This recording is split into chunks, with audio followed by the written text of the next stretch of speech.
Hola, ¿qué tal? Pues bueno, ya es bastante conocido y difundida la trágica noticia sobre el asesinato de Carlos Manso,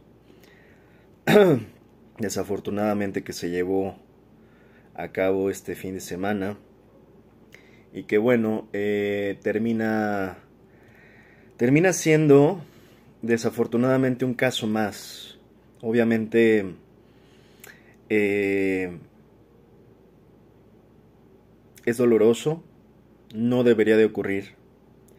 Sin embargo, hay que entender de inicio que esto no es un caso aislado. Ya lo iremos analizando, pero en términos estadísticos, básicamente, esto no es un caso aislado. Como ciudadano en general, como un ciudadano mexicano que muere por este tipo de actos violentos, eh,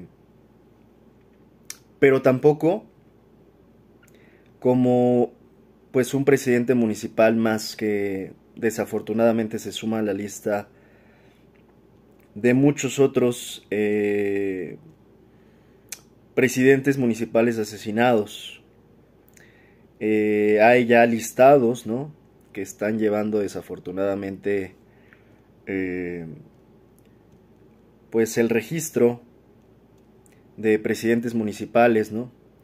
Y en general no solo de presidentes municipales, sino de todo asesinato contra políticos en general, o contra todo aquel que tenga alguna actividad política. Hay ya, insisto, distintos listados al respecto.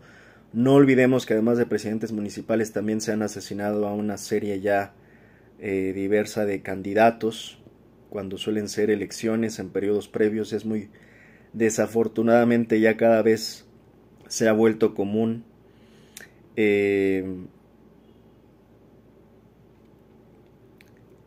insisto que pues ocurran este tipo de actos violentos. Es importante identificar esto, insisto, primeramente por una parte que no es precisamente un caso aislado en términos estadísticos. Todos en México sabemos que la situación de violencia es complicada. En ese sentido conocemos la frecuencia con la que desafortunadamente cualquier tipo de ciudadano en México puede perder la vida a manos del crimen. Tampoco es un caso aislado en el sentido de que no es el primer presidente municipal, sino que ya se suma, insisto, a una lista de muchos presidentes municipales que pierden la vida, obviamente cada uno con sus diferencias y distinciones respectivas, pero en este sentido no es un caso aislado, es, insisto, un caso más. ¿Qué es lo que sí empieza a ser un tanto diferente? Y precisamente por eso mi insistencia en tratar de explicar por qué no es un caso aislado y por qué en ese sentido, si no es un caso aislado, está generando tanto revuelo.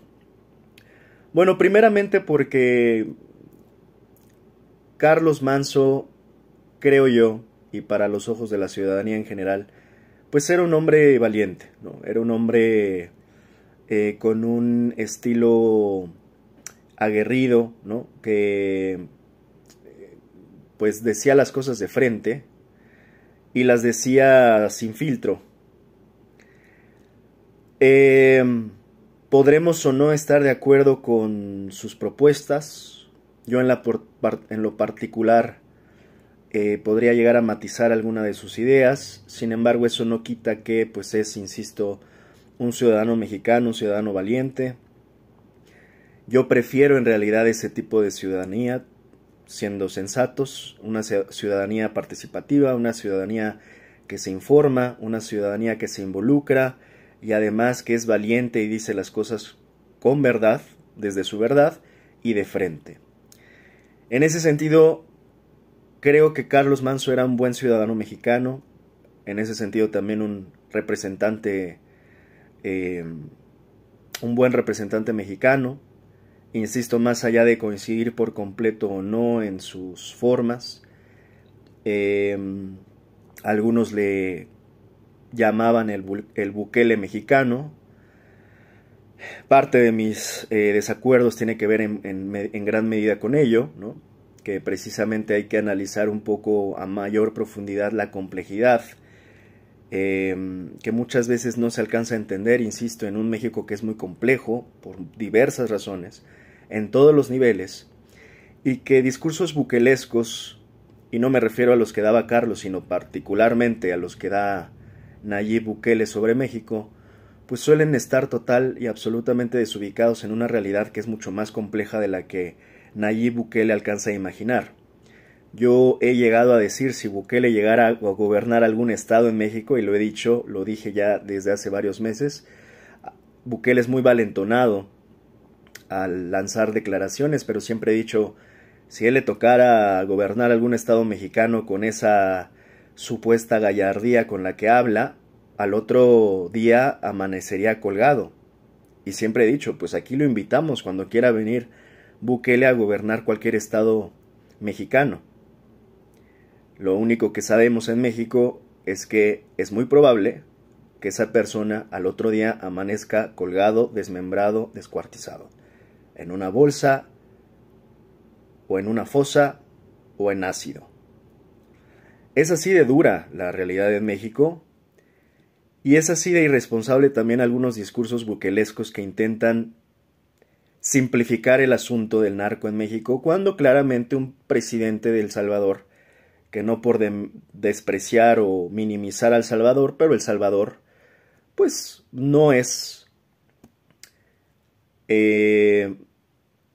ni siquiera en términos geográficos del tamaño de México, no es ni siquiera en términos poblacionales de la densidad demográfica de México.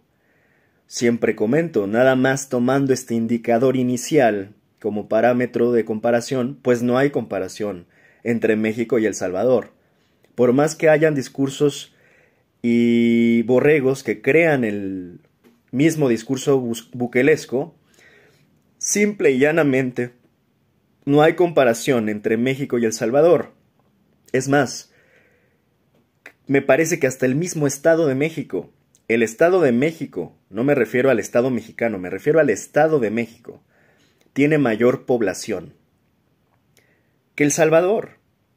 En ese sentido, hasta el gobernador o gobernadora del Estado de México terminan gobernando a una mayor población que la que gobierna Nayib Bukele en El Salvador, nada más para darnos una idea.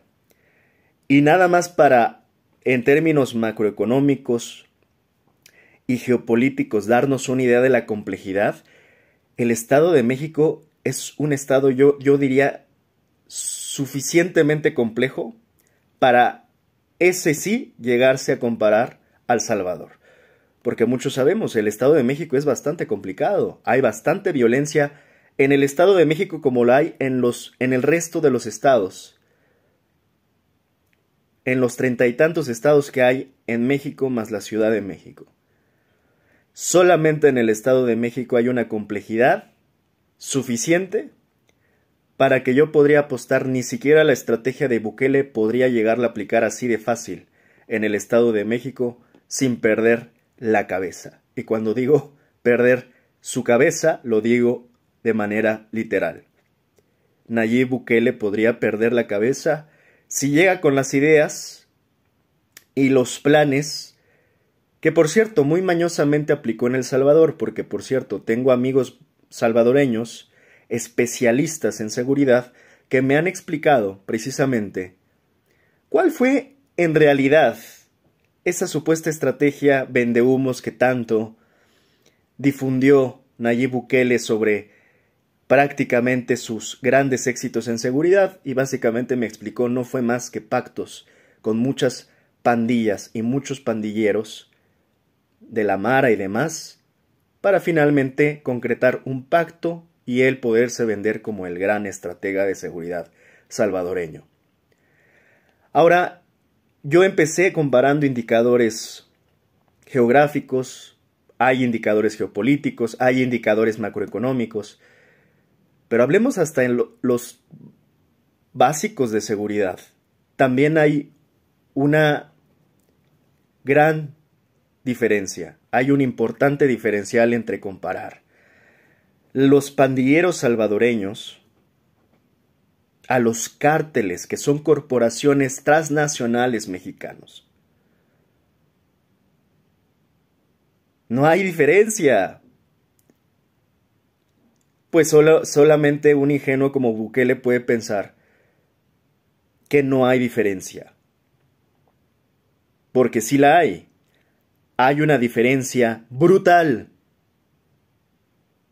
Porque Bukele llega a pensar, insisto, que él va a poder tratar al cártel de Sinaloa o al cártel Jalisco como trata a sus pandilleros. Que por cierto no alcanza ni siquiera a tener los equipos y los armamentos de tanto poder y potencia con los que cuentan los cárteles mexicanos, que son prácticamente ejércitos.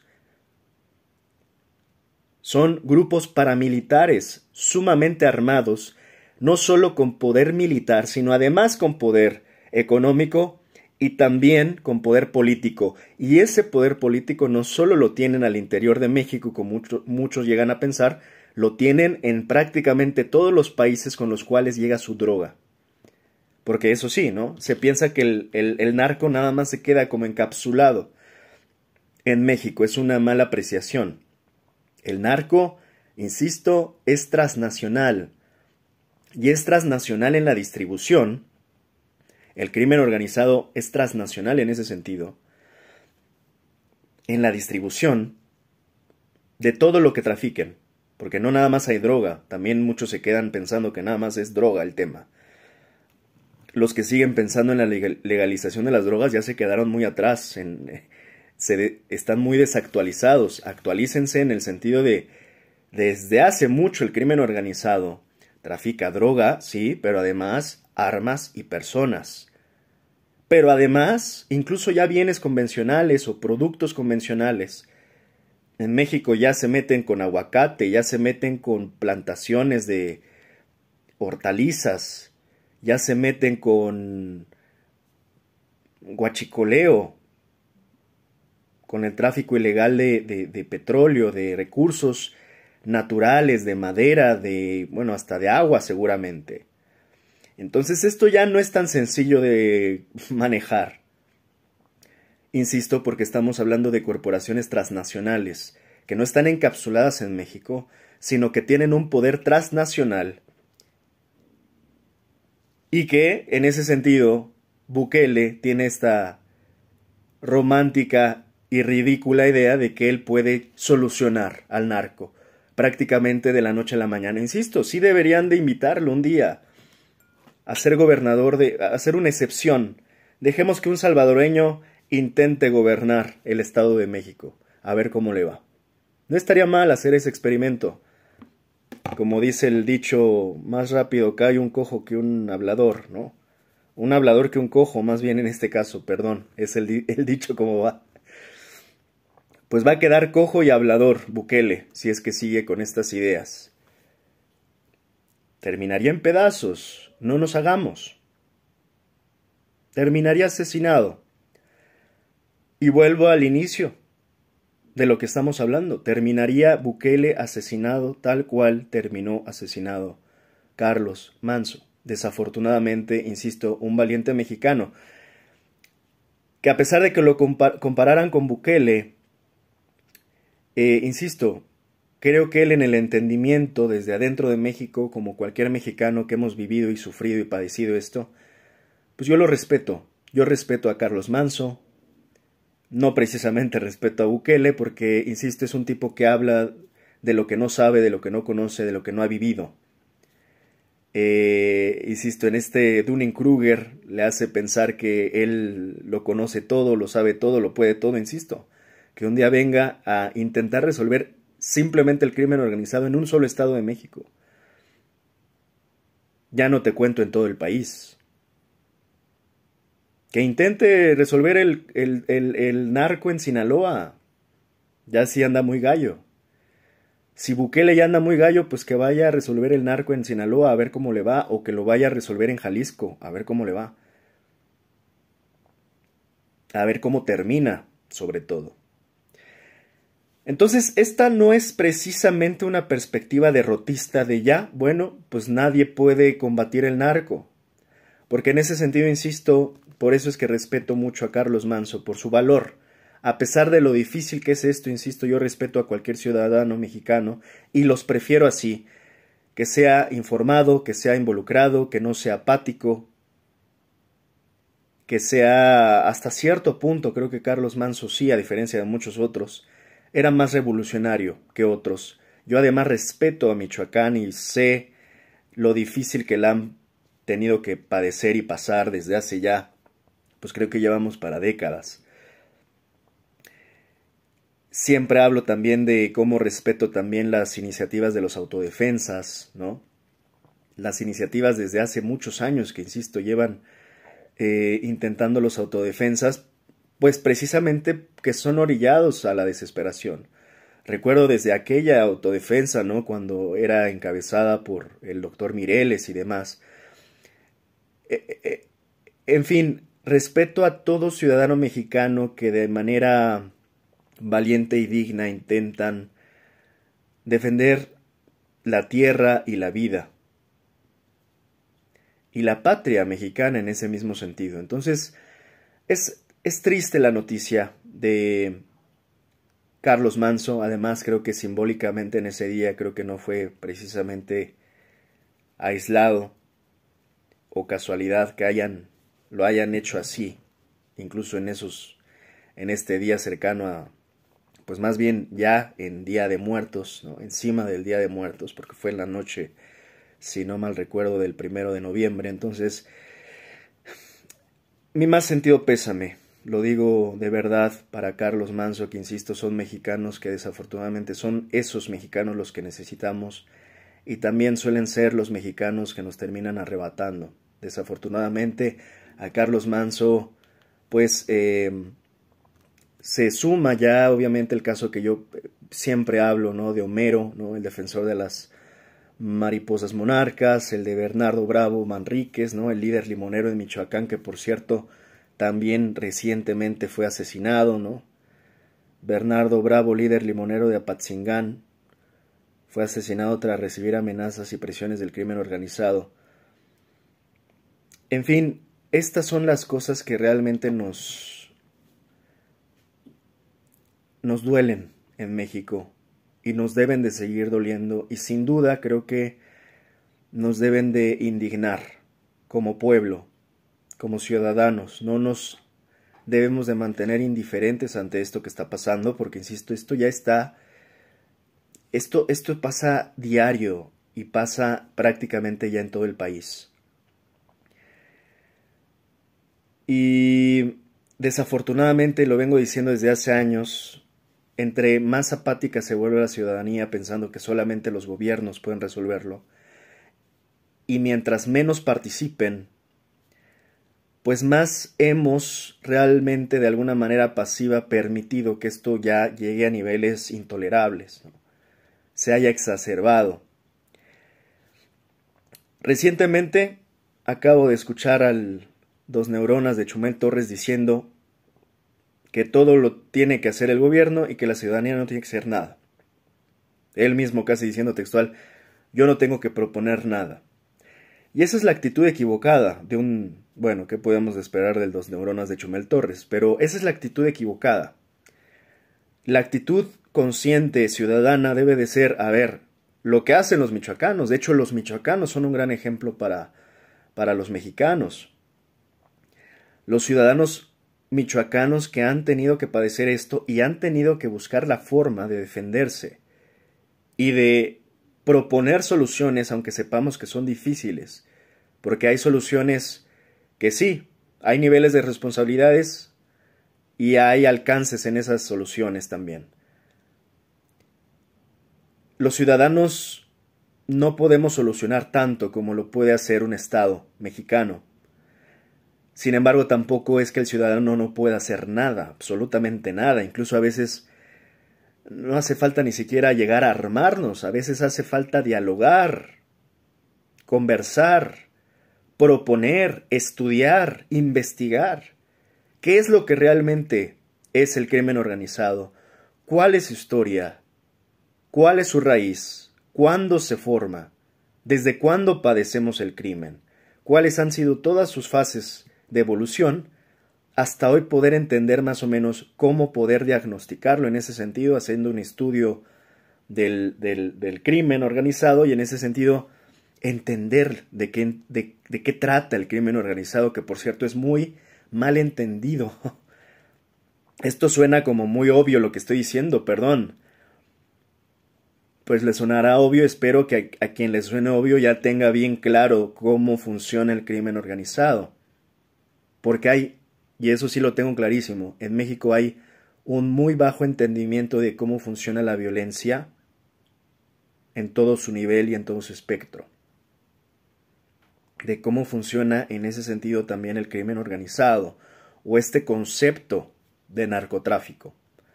Porque narcotráfico, si lo analizas de alguna manera, que por cierto fuimos medio bautizados por los gringos y las agencias gringas con ese concepto,